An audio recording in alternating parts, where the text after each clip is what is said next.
नमस्कार, मैं हूं फरहान। आप देख रहे हैं नेक्स्ट 9 न्यूज नेशन।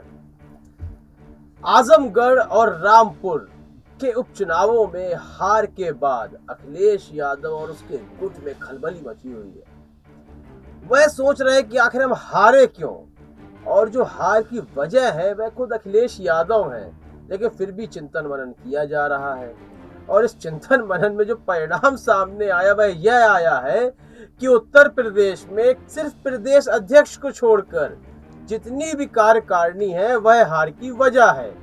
तो इसके चलते अखिलेश यादव ने उत्तर प्रदेश के अध्यक्ष को छोड़कर पूरी कार्यकारिणी बदल दी है, और बदल दी नहीं कहेंगे, भंग कर दी है। अभी उनकी जगह पर किसी को बैठाया नहीं है, कोई आया नहीं। अब किनको बैठाया जाएगा और कौन अखिलेश यादव को उत्तर प्रदेश में जीत के रास्ते पर ले जाएंगे, यह देखने वाली बात है। लेकिन सभी पक्षों से यही बात आ रही है, चाहे ओपी राजभर हो, यही कह रहे हैं कि हार की वजह सिर्फ और सिर्फ अखिलेश यादव है। तो हो सकता है सबकी राय अलग अलग हो, तो इसलिए हमने सोचा कि अपने सहयोगी पीयूष जी से उनकी राय जानने की कोशिश करते हैं कि आपको क्या लगता है कि अखिलेश यादव आखिर किसकी वजह से हारे। तो पीयूष जी, आपका बहुत बहुत स्वागत है हमारे कार्यक्रम में। जी धन्यवाद फरहान जी। आपको क्या लगता है कि अखिलेश यादव की हार किसकी वजह से हुई, कार्यकारिणी की वजह से, या खुद अखिलेश यादव अपनी हार के जिम्मेदार हैं? तो देखिए फरहान जी, इसमें सबसे बड़ी बात तो देखिए अखिलेश यादव, देखिए जो नाम है अखिलेश यादव, वो सपा के बाद काफी चर्चा में आ गया हारने के बाद। अगर बात करूँ तो आजमगढ़ में आप देखिए कि पहले वो चुनाव हार जाते हैं। अगर 2019 की बात करूँ, देखिए 2.5 लाख से जीत जाते हैं। अब आप देखिए कि यहाँ पे चुनाव हार जाते हैं 12,000 मतों से। ये बहुत बड़ा अंतर है, चाहे अखिलेश यादव के लिए ना हो, लेकिन आजमगढ़ के लिए बहुत बड़ा अंतर है। रामगढ़ भी हार चुके हैं, आप देखिए।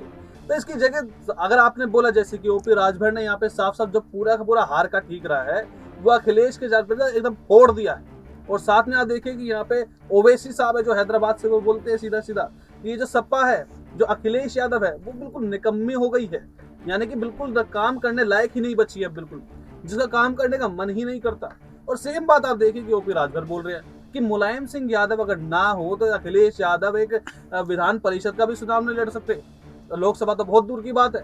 तो इसलिए देखिए कि यहाँ पे बिल्कुल ही जो आपने बताया कि सपा की हार के बाद मंथन और चिंतन हुआ, जैसे कि चिंतन शिविर कांग्रेस में हुआ, सेम दोनों पार्टियों की नहीं है एक तरह की। जो कांग्रेस जो शिविर लगा था, चिंतन शिविर, जब उसके बाद परिणाम निकले तो देखिए कांग्रेस और डूब गई। अब मंथन, जहाँ पे सपा का मंथन और चिंतन होता है, तो देखिए कांग्रेस सपा का जो पूरे के पूरे राष्ट्र कार्यकारिणी है, जो पूरे के प्रदेश की कार्यकारिणी है, वो भंग कर दी जाती है। मात्र एक देखिए प्रदेश अध्यक्ष के पद को छोड़कर, उसमें भी देखिए चिंतन हो रहा है। अगर अगला प्रदेश अध्यक्ष जब तक नहीं मिलता है तब तक ही वो वहां पे बैठे रहेंगे, वरना अगर मिल जाता है, बेशक से कल ही मिल जाता है, देखिए वो भी हटा दिए जाएंगे।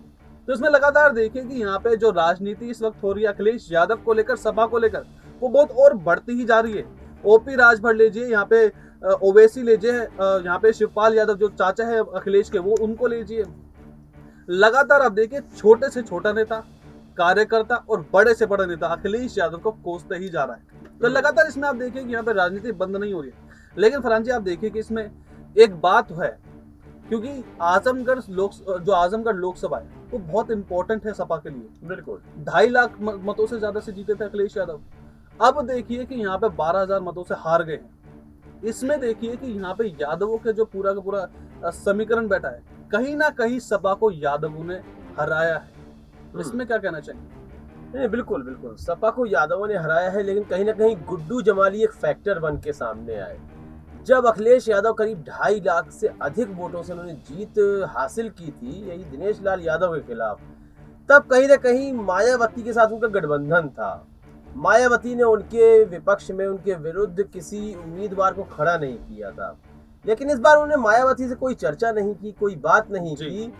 तो मायावती वैसे ही भारतीय जनता पार्टी के सपोर्ट में रही इस विधानसभा चुनाव में, और गुड्डू जमाली को उतारकर जो वोट बटा है, करीब 2.5 लाख से अधिक वोट प्राप्त किए हैं गुड्डू जमाली ने जी। तो यदि हम बसपा के और समाजवादी पार्टी के वोटों को जोड़ देते हैं तो दिनेश लाल यादव कहीं पीछे रह जाते हैं जी। तो इस हार का फैक्टर कहीं ना कहीं मायावती है, और उसका श्रेय पूरा अखिलेश यादव को जाता है कि आखिर आपने मायावती के साथ संपर्क क्यों नहीं किया, अपनी पुश्तैनी सीट हार गए।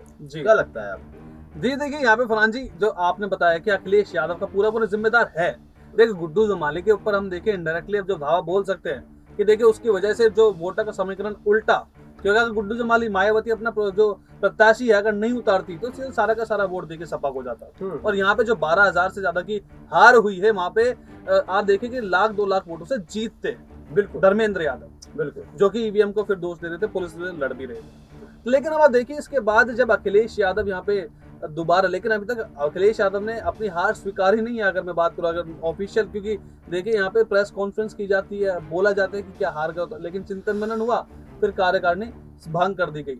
लेकिन इसके बाद भी आप देखिए कि यहाँ पे जो राजनीतिक दल हैं पूरे के पूरे, भाजपा ले लीजिए, जो डिप्टी सीएम है वो भी तंज कसते रहते हैं, बाकी जो नेता हैं ओपी राजभर की हम बात करते तो ये सिर्फ सारे भी तंज कसते रहे। लेकिन इसमें अब आप देखना पड़ेगा कि आगे अखिलेश यादव इसमें ऐसा क्या नया रंग खिलाते हैं जिसमें ये दोनों आजमगढ़ और रामपुर की जो सीट है उसको थोड़ा सा देखिए कि एक बाइफरेट कर सके या फिर उसके एक नया काट लाए, जैसे कि भाजपा की काट लाई सके। बिल्कुल अब यहाँ पे देखना यही बाकी है प्राणी। तो आपने देखा कि पीयूष जी ने अपनी राय सामने रखी है। इस राय में आप क्या सोचते हैं? अखिलेश यादव को सभी कोस रहे हैं, चाहे वह तमाम दलों के नेता हो, चाहे हमारे सहयोगी हो, सब अखिलेश यादव को कोस रहे हैं कि आपकी कमी रही और आपने काम नहीं किया। लेकिन अखिलेश यादव ने ठान रखा है कि वह राहुल गांधी बन के रहेंगे। जब बनना है तो ये अलग बात है। तो पीयूष जी की राय के संबंध में आप क्या कहना चाहते हैं? क्या आपको लगता है कि ये सही कह रहे हैं? क्या वाकई में अखिलेश यादव इस हार के जिम्मेदार हैं? अपनी राय कमेंट सेक्शन में अवश्य दें। कार्यक्रम को लाइक करें, ज़्यादा से ज़्यादा शेयर करें और चैनल को सब्सक्राइब अवश्य कर दें। तब तक के लिए इजाज़त दीजिए। धन्यवाद।